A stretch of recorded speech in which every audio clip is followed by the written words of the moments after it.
질문을 드립니다. 나는 지금 예수님과의 거리가 얼마나 될까요? 가까울까요? 멀리 떨어져 있을까요? 두 번째, 나와 내 아내와의 거리는 멀어져 있습니까? 아니면 가까워 있습니까? 세 번째, 나와 내 자녀들의 거리는 멀리 있습니까? 가까이 있습니까? 지난주일에 히스기야 왕의 모습을 우리가 살펴보았는데요. 그의 신앙의 특징은 하나님께 연합한 사람, 하나님께 연합했다는 그 연합, 클링이라는 말을 썼습니다. 죽기 살기로 절벽에서 안 떨어지려고, 낭떠러지 안 떨어지려고 죽기 살기로 밧줄을 꽉 붙들고 있는 그 모습이 연합한 모습이다 그랬어요. 그래서 죽기 살기로 하나님께 매달려서 부르짖고, 그리고 영적인 멘토와 함께 하나님 앞에 간구했더니 그 전쟁을 하나님이 직접 개입하셔서 절체절명의 국가적인 위기가 반전이 되었습니다. 역전성을 이루게 됐습니다. 이렇게 주님과의 거리가 가까우면 가까울수록 우리의 영혼이 기도로 깨어있게 되고, 그리고 하나님의 말씀을 되새기면서 하나님에 대한 임재를 확신하면서 강하고 담대하게 살아갈 수 있습니다. 이 은혜가 우리 모두에게 있기를 바랍니다. 2011년 1월 15일 날 소말리아 해적에게 우리나라 유조선 3호 주얼리호가 납치되었습니다. 21명이 인질로 잡혀 있었습니다. 해적은 기고만장했습니다. 과거에도 한국 유조선을 납치한 경험이 있었어요. 21명의 인질과 유조선을 구출하러 급파된 해군 부대가 청해부대였습니다. 현장 지휘관은 조영주 함장이었습니다. 조영주 함장은 이 문제를 해결하기 위해서 해군 부대 300명의 그 해군 병사들을 이끌고 지휘를 하는데, 며칠 동안 잠을 자지 못해서 몸이 천근만근 극한 상황이었습니다. 그러나 그는 기도의 사람이었습니다. 함장실에서 수시로 간절히 기도했습니다. 기도하는데 그때 떠오르는 성경 말씀이 시편 27편이었습니다. 여호와는 나의 빛이요 나의 구원이시니 내가 누구를 두려워하리요. 여호와는 내 생명의 능력이시니 내가 누구를 무서워하리요. 그렇게 기도하는데 끝에 감동이 또 왔습니다. 너의 걱정과 근심과 염려를 하나님께 내려놓고 너는 그것을 기도로 바꿔라. 그렇게 해서 하나님 앞에 기도로 바꾸면서 뜬 눈으로 이제 새벽 작전을 위해서 이제 그 전날 밤에 밤을 꼬박 지새웠습니다. 새벽 4시였습니다. 이제 작전 개시, 새벽 4시 시간을 이제 결정적인 시간을 앞두고 다시 함장실에서 기도했습니다. 무릎 꿇고 두 손을 들고 얼마나 절박했을까요? 이 사건을 지금 전 세계가 지금 보도하고 있습니다. 대한민국의 명예가 걸렸고 대한민국의 해군의 명예가 걸린 일입니다. 21명의 한국 사람들, 인질들을 한 명도 어떤 부상을 당하지 않고 다 이렇게 구출해야 된다는 절박감, 그리고 유조선을 다시 되찾아야 한다는 이 절박감, 얼마나 마음이 쿵쾅거렸겠습니까? 두 손을 들고 무릎 꿇고 간절히 기도했습니다. 하나님 도와주세요. 이 환난에서 우리를 건져주세요. 간절히 기도하고 새벽 4시에 작전을 개시했습니다. 5시간 10분 작전이 진행하면서 성공했습니다. 이 조영주 함장은 이 사건에 대해서 이렇게 결말을 지었습니다. 작전의 시작도 기도, 작전의 끝도 기도였습니다. 주님과의 거리가 가까우면 가까울수록 우리의 인생은 승리하기 마련입니다. 어떤 환난과 시련과 어떤 역경이 있어도요, 극적인 반전의 순간을 볼 수 있습니다. 주님과 나와의 거리가 얼마만큼 됩니까? 가깝습니까? 멀어져 있습니까? 주님과의 이 거리는요, 주님 사랑과 연결이 될 수 있습니다. 주님을 사랑하는 사람은 사랑할수록 주님과의 관계가 더 가까워집니다. 바짝 가까워집니다. 저희가 이제 결혼하기 전에 제가 이제 장신대 이제 신대원을 다니면서 공부를 하고 그때 이제 둔촌동에서 제가 사역을 했습니다. 근데 그때 이제 결혼하기 전인데 아마 생일이었던 것 같아요. 저희 집사람이. 이 사람은 이제 대구에서 조그만 2시간 더 가는 시외에 학교에 근무하고 있었고 저는 서울에 있어서. 그래서 어떻게 생일을 좀 축하해 줘야 되는데 그래서 주일날 저녁에 제가 일을 마치고 밤 11시 좀 넘는 밤차를 탔습니다. 벌써 오래된 얘기니까 그때는 뭐 KTX도 없고 뭐 무궁화호를 타고 밤새 가는 거예요. 서울에서 대구까지 가는데 4시간 걸립니다. 근데 4시간 동안 이제 밤차를 타고 약속한 시간에 대구역에서 만났습니다. 그때는 이제 다방이죠. 그래서 둘이서 다방에 가서 뭐 거창하진 않았지만 카스텔 하나 딱 사고 촛불 몇 개 해가지고 다방에서 생일 축하합니다. 사랑하는 혜영이 생일 혜영씨 사랑하는 혜영씨 혜영아 생일 축하합니다 하고 이제 시간을 보내면서 소고기 국밥 먹고 이제 같이 버스를 타고 이제 학교 근무하는 데까지 한 2시간 들어갔습니다. 그리고 이제 내려주고 나도 내려서 출근항을 보고 저는 반대편에 가서 버스를 또 갈아타고 대구역까지 와서 서울로 기차 타고 왔습니다. 뭐 서울과 부산에 뭐 4시간 동안 기차를 타고 갔지만 결코 저는 그렇게 멀지가 않았습니다.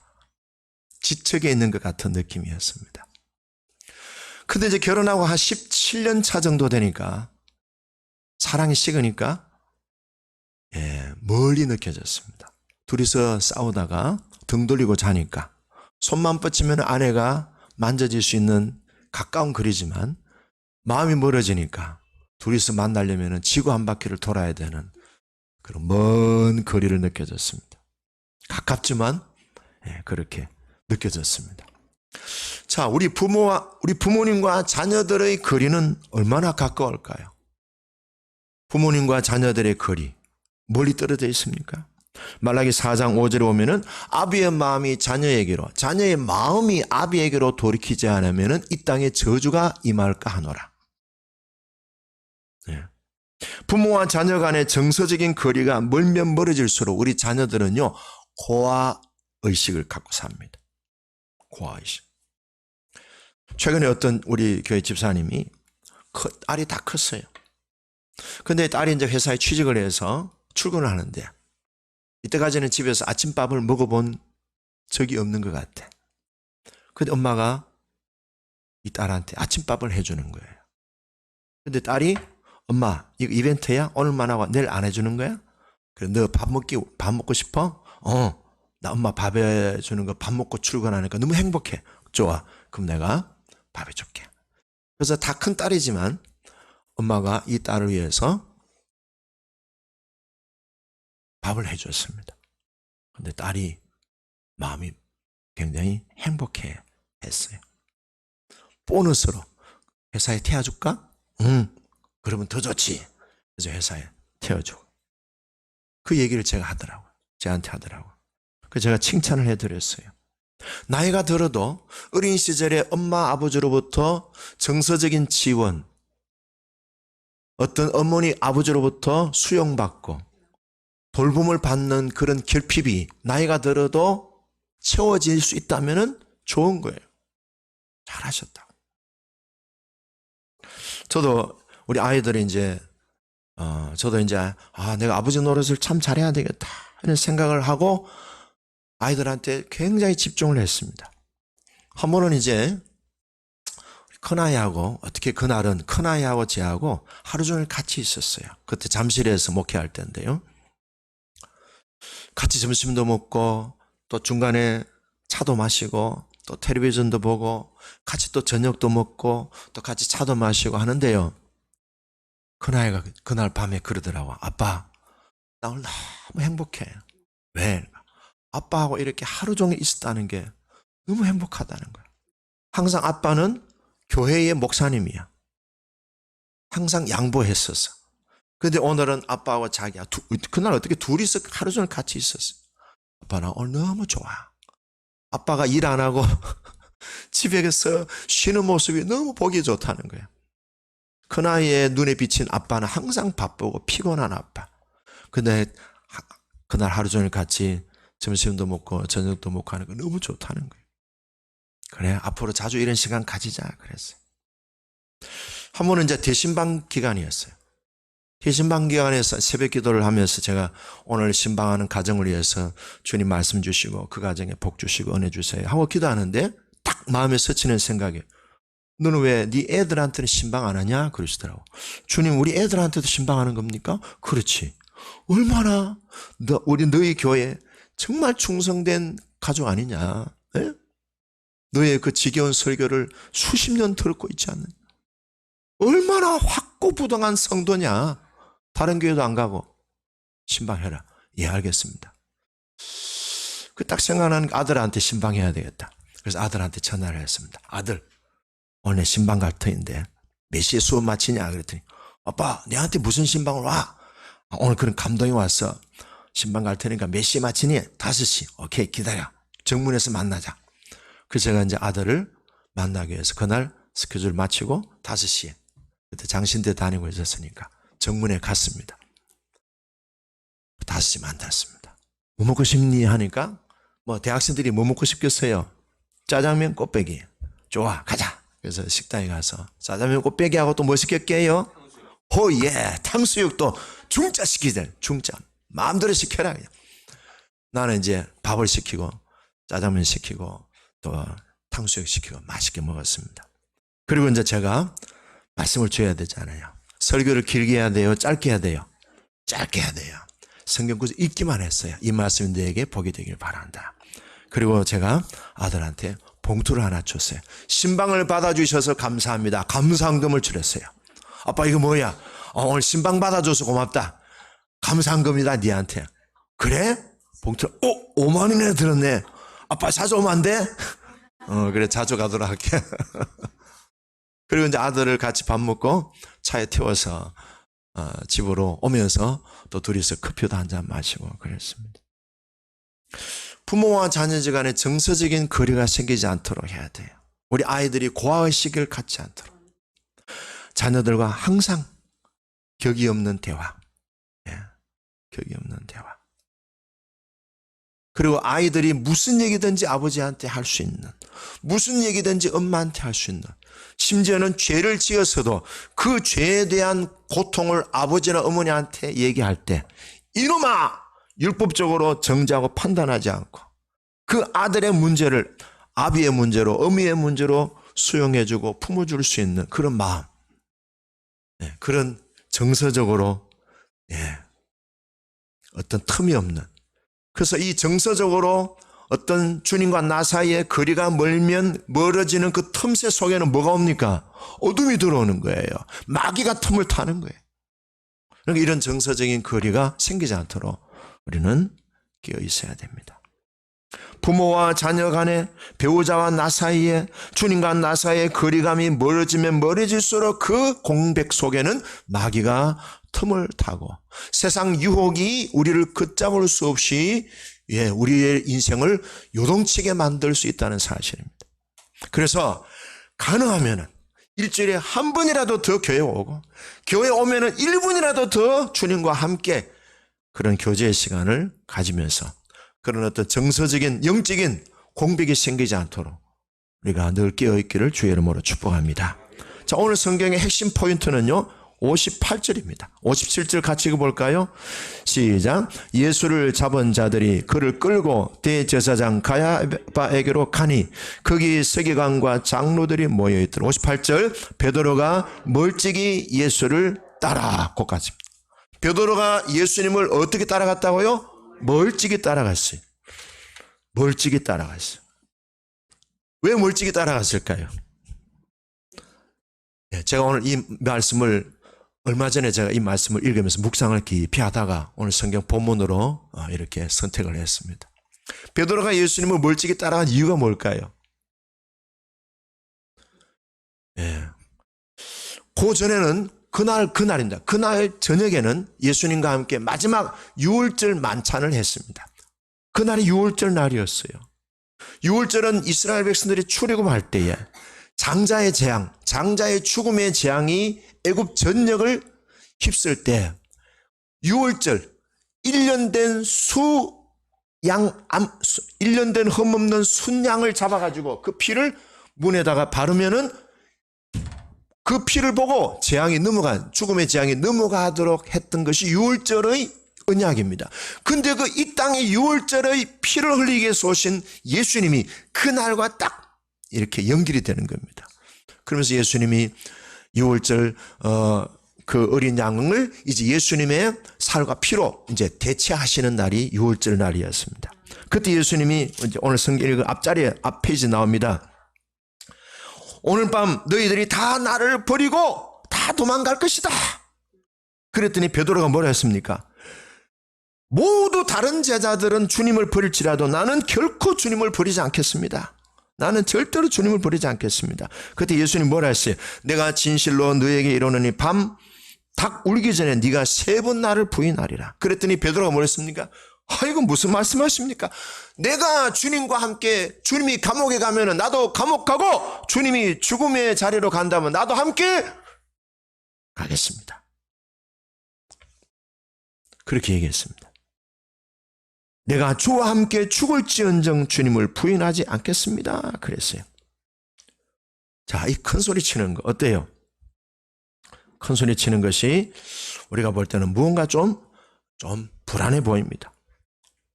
큰 소리가 하룻밤도 못 견뎠어요. 하룻밤도 못 넘기는 거예요.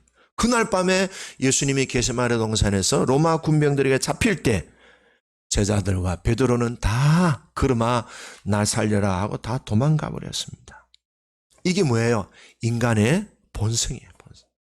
인간의 본성은요, 위급한 일, 다급한 일을 당하면은요, 일단 자기부터 살려고 자기 보호에 급급해하는 것이 인간의 본성입니다. 큰 소리 치고 나는 절대로 주님을 안 버리겠습니다. 나는 주님이 감옥에 가면 나도 같이 가고 주님이 죽는 것이라면 나도 같이 죽겠습니다. 생사고락을 같이 하겠습니다 라고 장담했지만 위기가 닥치니까 자기 살 국리를 찾기에 급급했습니다. 그게 뭐예요? 멀찍이 떨어진 이유가 그것이에요. 자, 예수님은 베드로의 그런 연약함, 자기중심적인 속성을 아셨어요. 그래서 예수님은 오늘 동일한 이 내용 가운데서 누가복음 22장에는 뭐라고 하셨습니까? 사단의 밀갑을 얻듯 베드로 너를 청구했지만 나는 너의 믿음이 떨어지지 않기를 기도한다. 따라합시다. 너의 믿음이 떨어지지 않기를 기도한다. 예. 베드로가 예수님을 부인할 것 예수님이 내다보셨어요. 낙심할 것을 내다보셨어요. 베드로가 패배감을 갖고 죄책감으로 참으로 힘들어할 것을 예수님이 다 내다보셨어요. 근데 그런 베드로가 믿음이 떨어지지 않도록 어떻게 하든지 베드로의 믿음을 견고하게 세워서 다시금 옛날과 같이 예수님의 제자로서의 사역을 감당하도록 하기 위해서 예수님은 뭐 하셨어요? 기도해 주셨어요. 똑같습니다. 우리도 오늘 이 시간에 예배드리면서 우리도 지금까지 그런 대로 신앙생활을 할 수 있었던 것은 내 노력도 있지만 내가 열심히 기도하고 예배를 잘 드리는 어떤 의지적인 면도 있지만은 주님의 중보기도가 결정적인 역할을 했습니다. 성령님의 탄식 있는 그 기도와 돌보심이 오늘 우리의 신앙을 있게 만들었다는 거예요. 솔직히 말해서 우리도 베드로처럼 예수님을 버리고 도망간 적이 많았어요.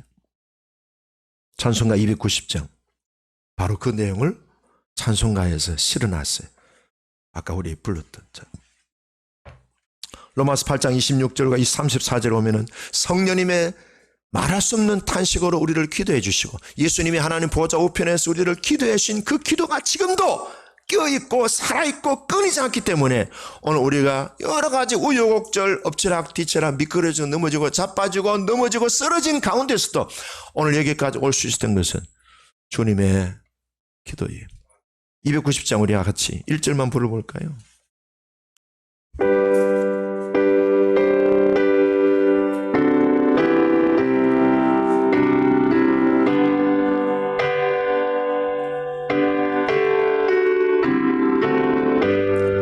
주님을 우리는 주님을 늘 배반하나 내 주의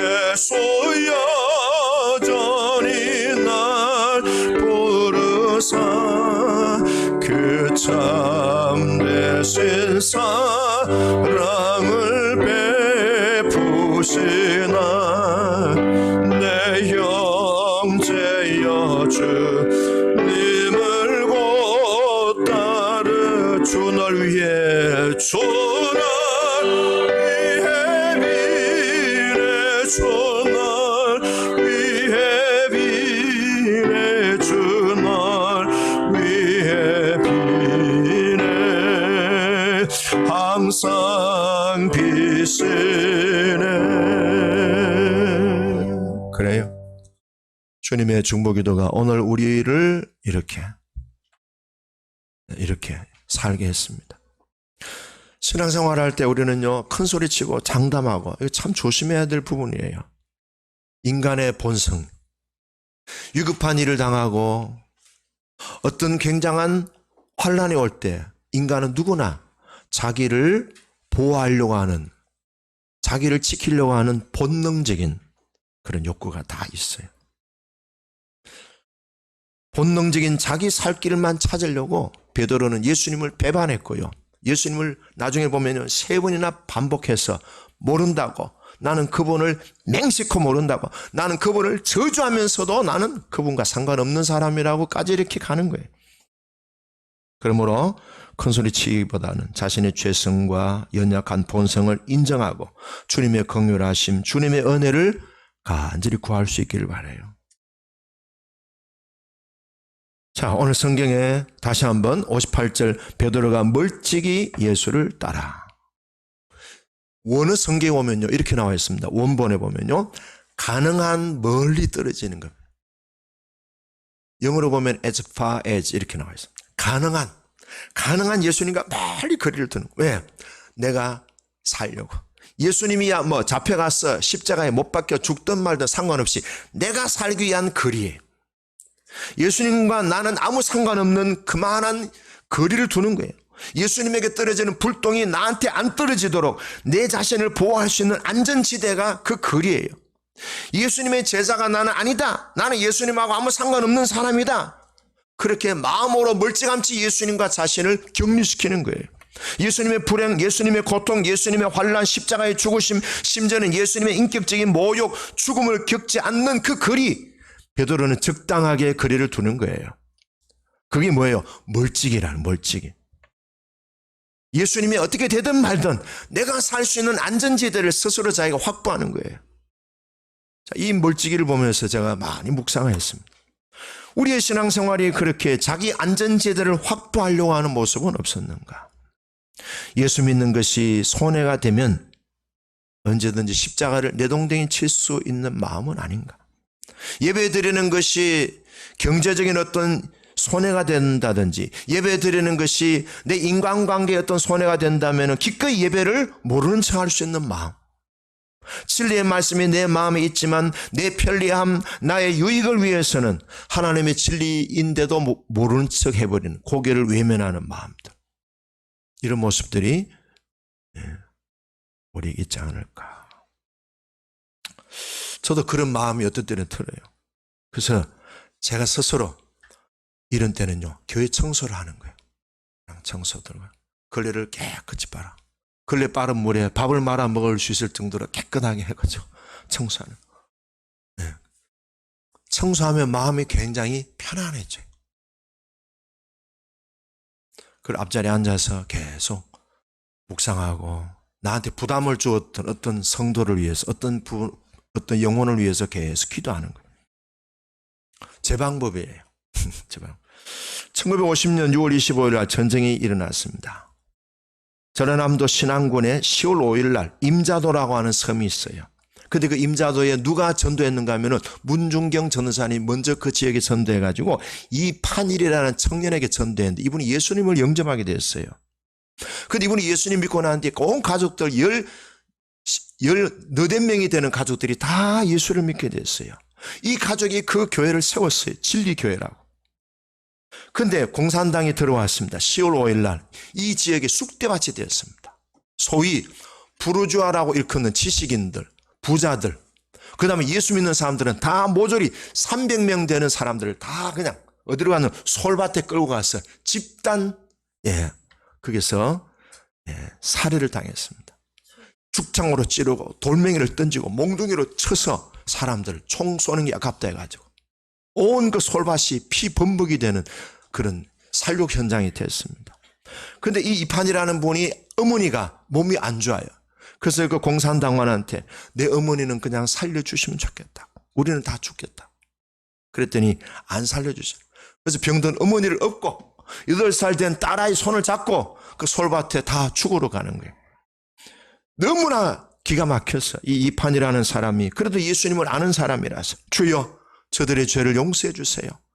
저들은 자기들이 하는 짓을 알지 못하나이다. 그랬더니 공산당원이 죽는 놈이 무슨 기도냐고 막 몽둥이를 내리쳐버린 거예요. 300명이 다 죽었어요. 근데 그 집에 아들이 하나 있었어요. 근데 그 아들이 군대 갔는데 이 소식을 듣고 고향을 온 거예요. 이 인재라는 아들이. 그래서 시신을 그 300명이 넘는 사람들 그 시체 더미 속에서 아버지의 시신을 찾아냈어요. 옷주머니 아버지 그 무슨 증명서가 있어가지고. 새벽 기도를 드리는데 그 분노가 막 극한 상황이다. 자기 아버지 가족들을 죽인 사람들이 다 동네 사람들이야. 아는 사람들이야. 분노가 막 엄청나게 끌어오르는데 새벽에 이렇게 하나님의 음성이 들렸습니다. 아들아, 내가 그들을 다 용서했다. 너도 용서해라. 원수를 사랑으로 갚아라. 끌어오르는 그 분노를 다시 깔아앉히면서 그들을 용서했답니다. 자기 동네 아는 사람들. 그리고 이분은 나중에 신대원을 가서 목회자가 됐고 그 마을에 다시 와서 목회를 하다가 세상을 떠났습니다. 내 마음에 안 들어도 내가 불편해도 내가 손해가 입어도 예수님을 따르는데 멀지가 않지. 그렇게 우리는 살아가고 있지는 않는지, 내 모습이 그 모습은 아닌지, 내 편한 대로 내 유익을 위해서 적당하게 거리를 두고 신앙생활하는 것이, 교회를 섬기는 것이 내가 기준에 대해서 적당하게 거리를 두고 여차하면 내가 언제든지 도망갈 수 있는 그 안전지대, 안전거리를 확보해 놓고 신앙생활하고 있지는 않는지, 목사님이 아무리 기도하라 해도 아무리 뭐 교회 와라 해도 뭐 I don't care. 나는 내 마음대로 살겠습니다. 따라합시다. 적당히 살지 말고 믿음으로 살겠습니다. 믿음으로 사는 자는 하늘 위로 받겠네. 무슨 일을 만나든지 만사불통하리라. 만사불통해도 믿음으로 사는 자는 하늘 위로 받겠네요. 자, 거리가 멀어지니까요 사고가 나요. 사고가. 자, 그 다음 장면 보면요 69절에서 75절까지 보면요 베드로가 예수님을 3번 부인하는 장면이 나옵니다. 첫 번째는 뭡니까? 나는 모른다. 본능적으로 자기 살기 위해서 순간적으로 예수님 모른다 했습니다. 두 번째는 뭐예요? 조금 의식이 있겠죠? 네가 나사렛 예수와 함께 있는 거 내가 봤다. 그러는데 이번에 뭐예요? 맹세하고 부인했습니다. 그 다음에 세 번째는 어떻게 했어요? 74절에 저주하며 맹세하여. 저주는 누구를 저주한 거예요? 예수님을 저주해요. 어떻게 그럴 수 있어요? 이렇게요 인간이요 생명의 위기가 오면요 이렇게 될 수 있어요. 그럼 베드로가 이야 어떻게 인간이 그럴 수 있나 하는데요, 이 베드로의 모습이 누구예요? 자, 우리도 이런 상황에 되면은요 목에 칼이 들어오는데, 죽창이 내한테 들어오는데 너 예수 모른다면 내가 살려주겠다. 혼란이 오지 않을까요? 일단은 내가 목숨은 부지하고 살려놓고 보자. 이렇게 안 되겠어요? 이 베드로의 모습이 왜 성경에 싹 빼면 될 텐데 왜 이 모습을 그대로 기록했을까요? 자, 죄를 짓는 수준이 점점 깊어갑니다. 그래서요 초범을 조심해요. 재범이 되면요 이제 누범이 될 수 있는 거예요. 자주 초범을 조심해요. 초전에 어떻게 해야 돼요? 초전에 예수 이름으로 떠나갈지어다. 자, 해봅시다. 예수 이름으로 떠나갈지어다. 사탄아 물러가라. 그래 해야 되는데 어물어물 적당하게 이제 타협하게 되는. 자, 이렇게 베드로는 예수님을 모른다고 부인하고 결국에는 예수님과 더 멀어졌습니다. 그러나 반대로 예수님은 어떻습니까? 네가 오늘 우리 본문에서 네가 하나님의 아들 예수냐 그리스도냐 물으니까 예수님 뭐라 했어요? Yes, I am. 내가 그리스도다 하는 그 대답에 예수님은 처형의 선고를 받았습니다. 사형감이다.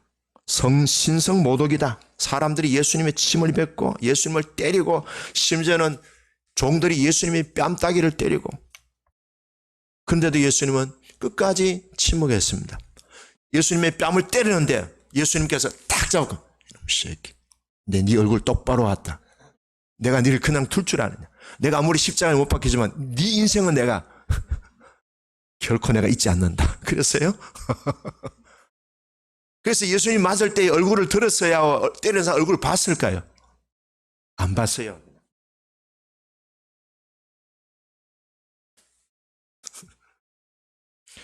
왜 그랬을까요? 예수님은 끝까지 my way 하셨어요. 해봅시다. my way.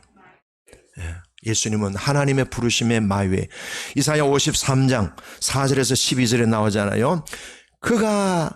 그는 실로 우리의 질고를 지고 우리의 슬픔을 당하였거늘 우리는 생각하기를 그는 징벌을 받아 하나님께 맞으며 고난을 당한다고 했습니다. 그가 찔림은 우리의 허물 때문이요 그가 상함은 우리의 죄악 때문이라. 그가 징계를 받음으로 우리는 평화를 누리고 그가 채찍에 맞음으로 우리는 나음을 받았도다. 6절 한번 따라할까요? 우리는 양 같아서 각기 제 길로 갔거늘 우리는요 다 지 살 길, 지 좋은 길, 지가 원하는 길, 지가 행복한 길, 지가 성공하는 길, 지한테 만족스러운 길은 다 가. 그런데 예수님은 어때요? 우리 모두의 죄악을 다 짊어지시고 계속 유월절 어린 양 희생의 제물이 되는 길로 끝까지 가시는 거예요. 자, 이제 정리할게요. 그럼 예수님이 끝까지 my way 하나님의 부르심의 그 길을 끝까지 갈 수 있었던 비결이 뭐냐? 세 가지입니다. 첫째는요, 기도입니다. 기도가 일과 병행이 되어야 됩니다. 그래서 일이 없는 기도는 종교적인 것이요. 기도 없는 일은 무익한 것이라. 일과 기도를 밸런스를 맞춰 균형 있게 해야 돼.